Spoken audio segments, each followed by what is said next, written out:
Hello दोस्तों। आज जिस टॉपिक के बारे में हम बात कर रहे हैं वो है बौद्ध संगीतियाँ। भारतीय इतिहास में कुल 4 बौद्ध संगीतियाँ हुई थी। तो हम यहाँ पर एक ऐसी ट्रिक बनाएंगे जिससे वो 4 की 4 जो बौद्ध संगीतियाँ थी उससे जो भी परीक्षा में प्रश्न पूछे जाते हैं उनको हम इस ट्रिक के माध्यम से कवर कर सकें। तो आइए शुरू करते हैं। जो हमारी ट्रिक है वो ट्रिक है राजा महाराजा राजा महाराजा आजा। एक सिंपल सा सेंटेंस है, राजा महाराजा आजा। दूसरा है वैशाली वैशाली सबका वैशाली सबका काल है।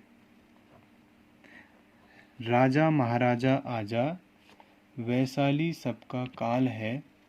पाटलिपुत्र पाटलिपुत्र मत जा अशोक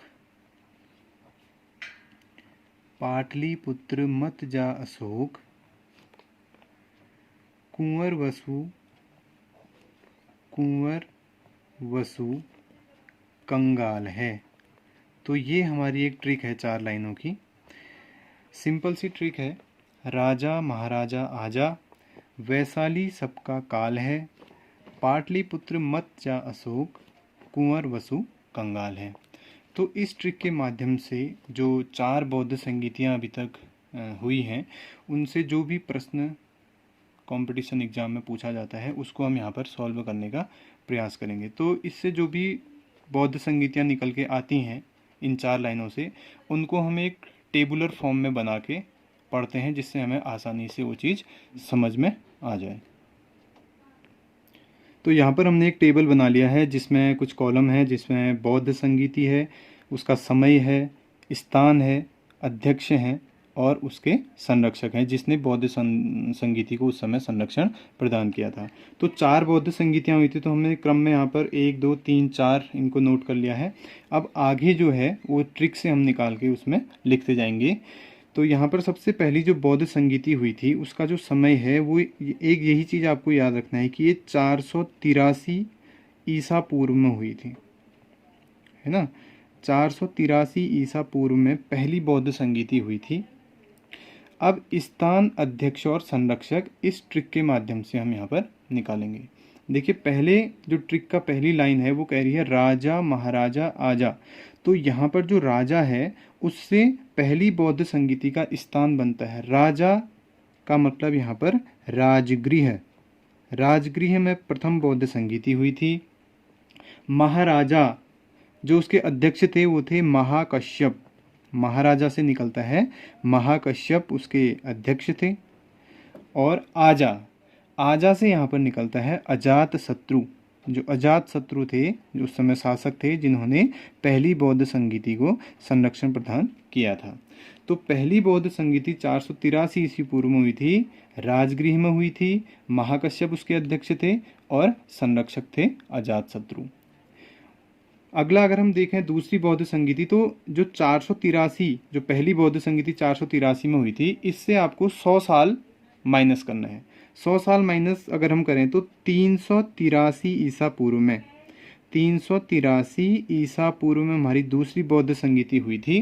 अब आगे की 3 चीज़ें हम अगली लाइन से यहाँ पर निकालेंगे। पहला कह रहे वैशाली। वैशाली सीधा सीधा स्थान है, वैशाली जो बिहार में स्थित है, वैशाली में द्वितीय बौद्ध संगीति हुई थी। सबका, सबका से यहाँ पर शब्द निकलता है सबाकामी। सबाकामी, या इसे किसी किसी किताब में सर्वकामनी के नाम से भी जाना जाता है, सबाकामी या सर्वकामिनी। तो ये जो था वो कौन था, इसका अध्यक्ष था। और तीसरा है काल। काल से यहाँ पर तात्पर्य है कालाशोक। कालाशोक जो था वो शासक था जिसने उस समय द्वितीय बौद्ध जो संगीति हुई थी उसको संरक्षण प्रदान किया था। तो हो गया वैशाली सबका काल है, वैशाली से स्थान हो गया वैशाली, सबका से हो गया सबाकामी या जिसको सर्वकामिनी भी कहा जाता है, और काल से हो गया कालाशोक जो उस समय शासक थे जिन्होंने द्वितीय बौद्ध संगीति को संरक्षण प्रदान किया था। अगर हम तीसरी बौद्ध संगीति की बात करें तो ये हुई थी 251 ईसा पूर्व में। समय बहुत कम पूछा जाता है, तो इसलिए आप समय को लेकर निश्चिंत रहें, समय कम बहुत पूछा जाता है। केवल स्थान, अध्यक्ष और संरक्षक के बारे में ही क्वेश्चन ज़्यादा हमारे प्रतियोगी परीक्षाओं में आते हैं। तो तीसरी लाइन अगर हम देखें ट्रिक की, तो वह है पाटलिपुत्र मत जा अशोक। तो सीधा सीधा है पाटलिपुत्र, पाटलिपुत्र में ही हमारी तीसरी बौद्ध संगीति हुई थी, पाटलिपुत्र में तीसरी बौद्ध संगीति हुई थी। मत, यहाँ पर जो मत है उस मत से ही हमें एक नाम निकलता है जिसका नाम है मोगलीपुत्ततिस, मोगलीपुत्ततिस। मोगलीपुत्ततिस जो थे वो तृतीय बौद्ध संगीति जो पाटलिपुत्र में हुई थी उसके अध्यक्ष थे। और अशोक, मज्जा अशोक, तो यहाँ पर अशोक जो उस समय थे वो शासक थे जिन्होंने तीसरी बौद्ध संगीति को संरक्षण प्रदान किया था। इसके बाद चौथी बौद्ध संगीति की अगर हम बात करें, तो ये जो बौद्ध संगीति थी ये याद करना सरल है, ईस्वी की प्रथम शताब्दी में हुई थी। ईस्वी की प्रथम शताब्दी में चौथी बौद्ध संगीति हुई थी, ईस्वी की प्रथम शताब्दी में। इस समय जो स्थान था कुंवर वसु कंगाल है। कुंवर से यहाँ पर निकलता है कुंडलवन, कुंडलवन में चौथी बौद्ध संगीति हुई थी, ये कश्मीर में पड़ता है कुंडलवन। वसु, वसु से यहाँ पर अध्यक्ष निकलते हैं वसुमित्र, वसुमित्र इसके अध्यक्ष थे।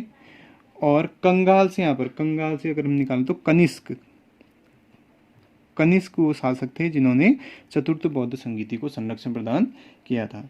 तो ये टेबल के अंदर हमने जितनी भी बौद्ध संगीतियों के इस बारे में बात की है, इसी से लगभग 10 से 15 क्वेश्चन अलग अलग तरह के अलग अलग एग्जाम्स में पूछे जाते हैं। एक चीज़ यहाँ पर ये है कि कभी कभी क्या होता है कि जो संरक्षण हमने बोला, जैसे अजातशत्रु पहली के थे, दूसरी कालाशोक, तीसरे के अशोक और चौथी के कनिष्क, कभी कभी इनके वंश से भी पूछ लिया जाता। तो वंश के बारे में अगर बात करें तो जो अजातशत्रु थे उनका संबंध था हर्यक वंश से, ये हर्यक वंश के शासक थे।